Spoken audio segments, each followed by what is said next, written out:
I'm a scientist. I'm a physicist. My training was in quantum mechanics. I started my study of Islam when I was 30 years old. I've studied religion, all religions. And my way of studying anything is to read, if possible, its source text. For instance, I studied for over a year at the Orthodox synagogue to study Torah. And that's the way I like to study. So when I studied Islam, my first thing was to go to, they were Sufi masters, and so I went, studied with them, practiced some of their practices, and read some of their books. I began to be aware that Sufism, which is mystical Islam, was like a palace that had a basement in it. The door to the basement is locked, but something smells bad down there. So I drifted off and then didn't study Islam for a long time, and then I was a professor for 8 years at terribly slow university, also called Tennessee State University. I called it that when I was there. Nobody ever argued with me. And I had a lot of Muslim students, and it was very clear that they were different in a way that I couldn't quite put my finger on. There was a distance always there. So I started my study of the Quran all over again. This time I plowed through it.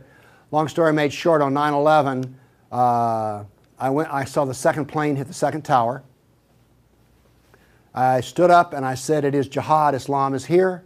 I turned off the TV set and I've not watched TV since. I realized that I grew up in a nation which knew nothing about Islam. Nothing. They didn't know the difference between a Hindu and a Muslim. And up to that point in my life, I had been a father, a grandfather, a successful businessman, a professor, but my life was always actually a little hollow to me. I was left with the question is, what is it I'm supposed to do? When the second plane hit the second tower, I knew what I was supposed to do. So it was sort of a peculiar Saul on the road to Damascus in a strange sense of all of a sudden I knew what, and this is what I do. This is all that I do. My entire life is devoted to this. I work a 6.5-day week, about 14 hours a day. My wife is an internet researcher. This is what I do. And the reason I do this is simple, is that this is... In engineering, we have different terms for how important something is. One term we use is critical. What that means, if you have a critical failure, you no longer have a mission. You're in flames. And so far as I'm concerned, today at this gathering, many issues will be spoken of. All of them are important. None of them are critical. This issue is critical. No matter how you stand on abortion, if Sharia law is put into place, it makes no difference what your original stance was. No matter how you feel about anything, it doesn't make any difference, because the Sharia will annihilate our civilization.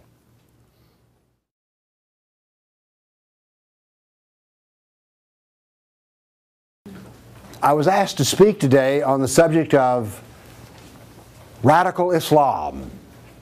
So very quickly, let me give you how the story is going to end. Talking about radical Islam is like talking about unicorns. You can draw up a nice story, whatever you want to do, but in the end there are no unicorns. And we'll see in the end there is no radical Islam. And that indeed, if someone uses that term, immediately you'll know they don't really know everything that they're talking about. If we're going to talk about radical Islam, I would suggest the place to start is to talk about Islam. Because you see, we hear about moderate Islam, radical Islam, and everybody wants to define moderate Islam as a Muslim I know at work who seems like a nice guy. So that must be moderate Islam. And then radical Islam, well, that's that Osama bin Laden or something like that. Well, if we're going to talk about Islam, we have to first start with the Quran. All right? There is no God but Allah, and Muhammad is his prophet. And if we're going to study what that means, then we need to study the Quran. Now here's what's important, and this is critical to the whole discussion. There are two Qurans. There's an early Quran and a late Quran. The early Quran is written in Mecca. The late Quran is written in Medina, and they are radically different books. Hence, we have this business. This leads to the asking of the question, what is the real Islam? The thing that's peculiar about the Quran is that you cannot be a Muslim and practice from it. Everyone's heard about the 5 pillars of Islam, all right? Well, using the Quran, it is not possible to practice any of those 5 pillars. However, there's 91 verses in the Quran which say every Muslim is to lead their life identical to that of Muhammad. They're to pattern their life after him. In Christianity, it's sometimes said that the proper ethical question is, what would Jesus do? Inside of Islam, there is another question, what did Muhammad do? Because we know so much about Muhammad, we have his biography and we have his traditions.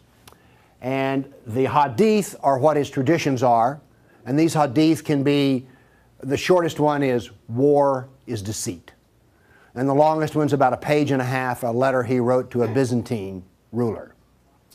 So all of the hadith are little stories. The Sirah is his biography, 800 pages of fine print. Between the hadith and the Sirah, we know more about Muhammad than we do George Washington.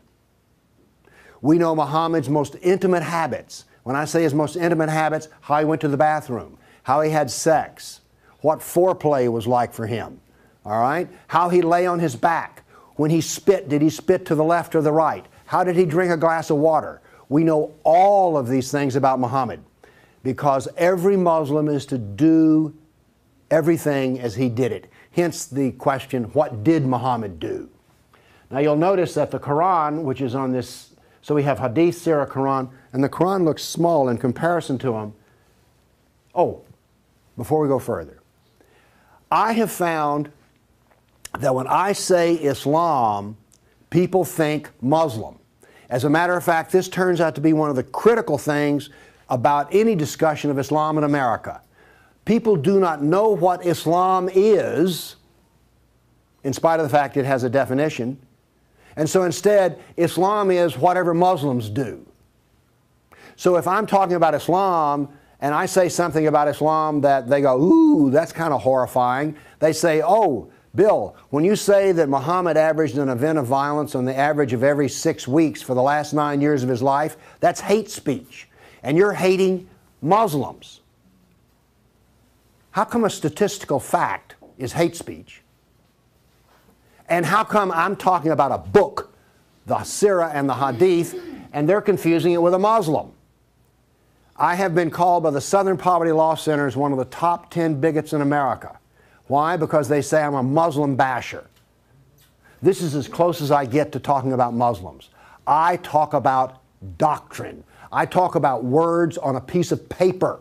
I talk about ideology. And yet they say, oh, you're a hater. No, because I talk about Hadith, Sirah, Quran. I don't talk about Muslims. Big distinction. And yet, this is what people, this is their thinking process. Okay, real quick, the Sirah is a quarter of the body of work. These Hadith or traditions are about 60%. I like to say that, and the Quran is about 14% of the textual doctrine. I like to say that Islam is 14% Allah and 86% Muhammad. Now, why are we talking about this? Because I'm supposed to be talking about radical Islam. Let's go a little further. Here's our first clue as to the 2 different Islams we have. The early Quran, written in Mecca, has phrases like, you have your religion and I have mine. This verse is quoted at every single bridge-building dialogue that the preacher and the rabbi go to sit there with the imam. They drag out this verse. Or another one they love to drag out is, let there be no compulsion in religion. This all comes from Mecca. Later, in Medina, I shall cast terror into the hearts of the Kafirs. Kafirs are non-Muslims. I'm a Kafir, and I presume you are too. Strike off their heads, strike off the very tips of their fingers. I don't want anybody doing any of these things to me. The first part sounds like the First Amendment, freedom of religion. The second part sounds like terrorism. Jihad is what it is. Well, if you have a Western trained mind, your question should be popping up in your head, Well, which one is the real one? Which one is the real one? And the answer is yes, as we'll see. All right, if we're going to talk about radical Islam or moderate Islam, we need to define Islam. Here it is. Islam is the doctrine found in the Quran, the Sirah, and the Hadith. It's Allah plus the Sunnah of Muhammad, and the Sunnah of Muhammad is just what did he do? What is his perfect example? So Islam is Quran, Sirah, Hadith, or really the way I like it, Islam is Allah and Muhammad. Islam is not what Muslims do, because Muslims are like Christians. Do you think you can really find the teachings of Christ in everything that a lot of people who call themselves Christians? No. You'd wind up with some kind of funny Jesus if you try to work backwards from the Christian to Christ. Well, it's the same with Islam. Why go to Muslims? What you want to do is you want to go to Islam. All right. Real quick, we need to know this, because this is going to, everything hinges off of this. The Qurans and the Hadith and the Sirah devote nearly all of their time to how to be a Muslim? No. Most of what they're about is us. What to do to us, how to treat us, how to talk to us, how to persuade us, how to convert us, how to kill us. It's mostly about us. And this is where we diverge so much from, say, Buddhism as an example. The Quran, nearly 2/3 of it's about us. Muhammad's life, 81% of it is about us. The Hadith only is about 37% about us.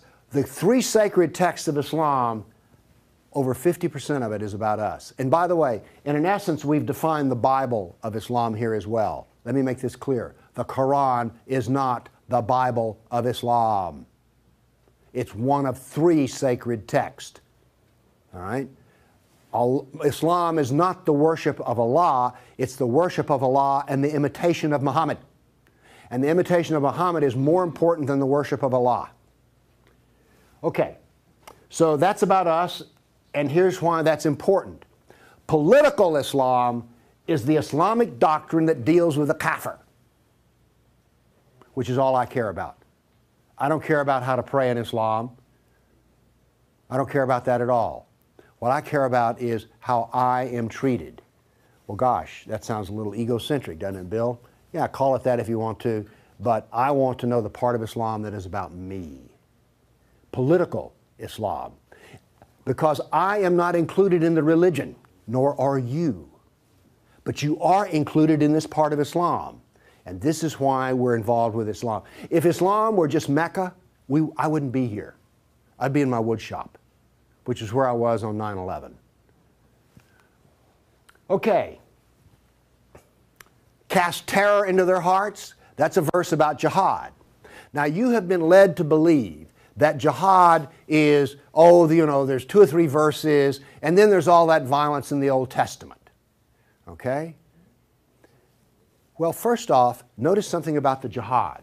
In Mecca, there is no jihad. That is, in Muhammad's early religious day, there was no talk of jihad. It was let there be no compulsion in religion. Then he turned to jihad in Medina. Notice that 2/3 of his biography is about killing kafirs. And 21% of the hadith is about killing kafirs. This is not insignificant. Nearly 1/3 of the total trilogy is about jihad. Now, maybe we're getting a little insight here into maybe how we're going to be working around to radical Islam here, because quite frankly, jihad is radical, but it's very precisely radical. Now, there's something else about that we need to understand. Early Quran written in Mecca is very Jewish, pro-Jewish. Later, it's very anti-Jewish. And this we want to pay attention to, because it turns out that when we look at the anti-Jew text, it's a total of 9%, whereas Mein Kampf, the gold standard, is only 7%. Now then, here's the question.